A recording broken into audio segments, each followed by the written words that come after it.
Thank you, Mr. Chairman. First of all, good morning. I'd like to thank you for your service to our nation in uniform and also your work on behalf of your fellow veterans and for your willingness to enter into this maelstrom of public service. I think the presence of so many veterans who have showed up to support you speaks volumes. I also want to recognize your family service and sacrifice. You know as well as anyone that it's not just the man that enters the arena, but it's the entire family who also works their way through this process as well. I appreciated our meeting with you and with your wife, Jennifer, this last month. I thought that we had an excellent conversation, and I appreciate your statement and your answers to the advanced policy questions, especially your desire to bring a renewed focus on warfighting and lethality back to the Pentagon.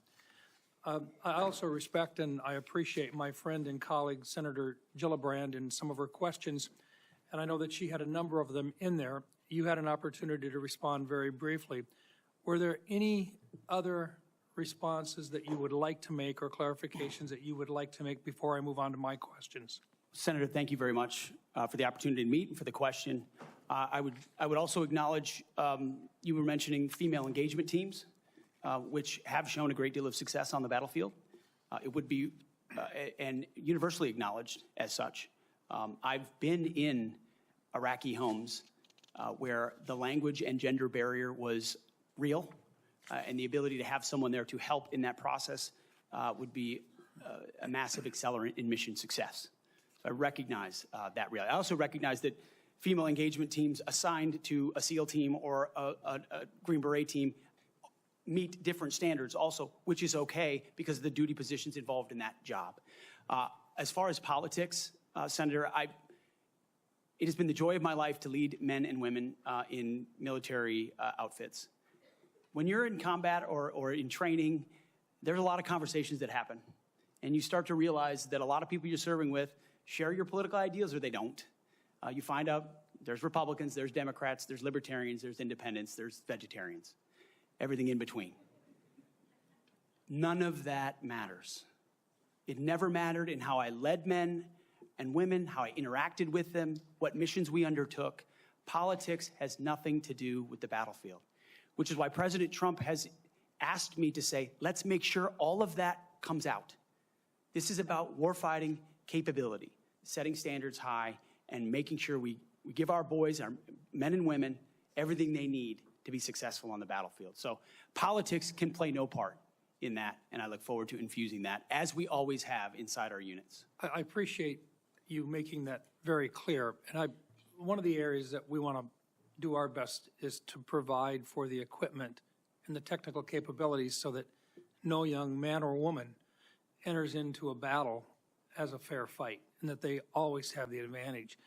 Those are the types of questions that I'd like to get into right now, and I want to start by talking about something that sometimes gets a little bit into the weeds, but I think it's critical.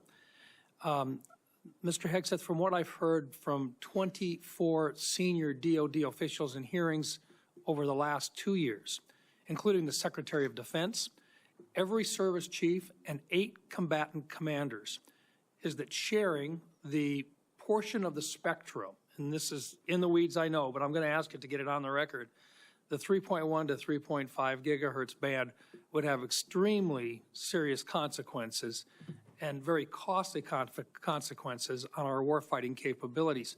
In fact, the Department of the Navy alone has estimated that relocating their systems to a different part of the spectrum band would cost them $250 billion.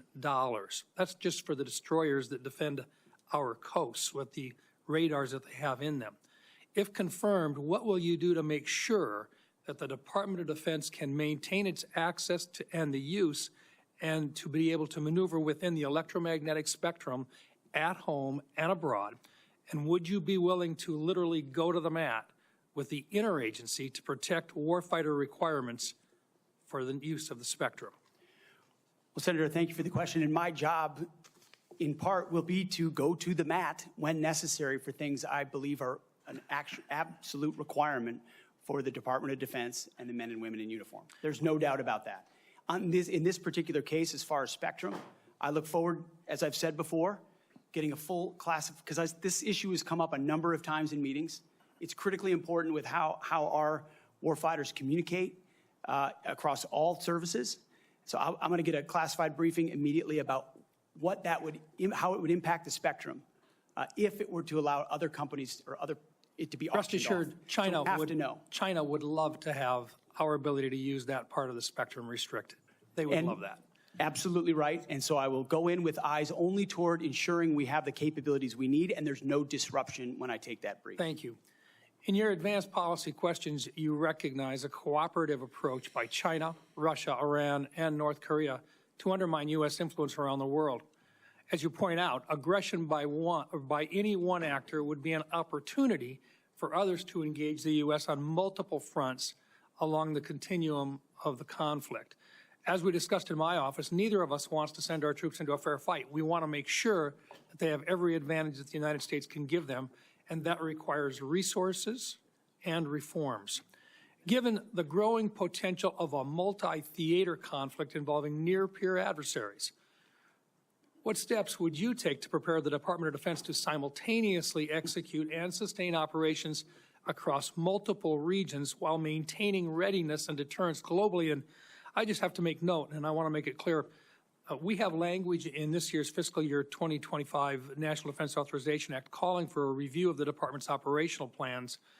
And I just want to make sure that you're aware of that, and that we will have, if we have a fight with one, the chances are very good that we're going to have two battles or two different battlegrounds at the same time.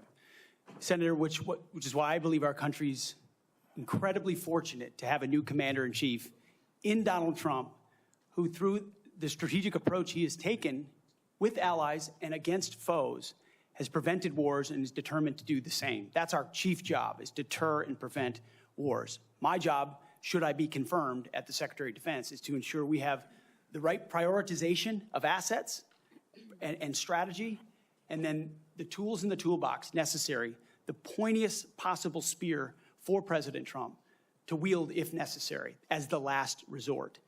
So President Trump at the helm, I think, will go a long way in making sure our enemies know there's a new sheriff in town. Thank you. Thank you, Mr. Chairman.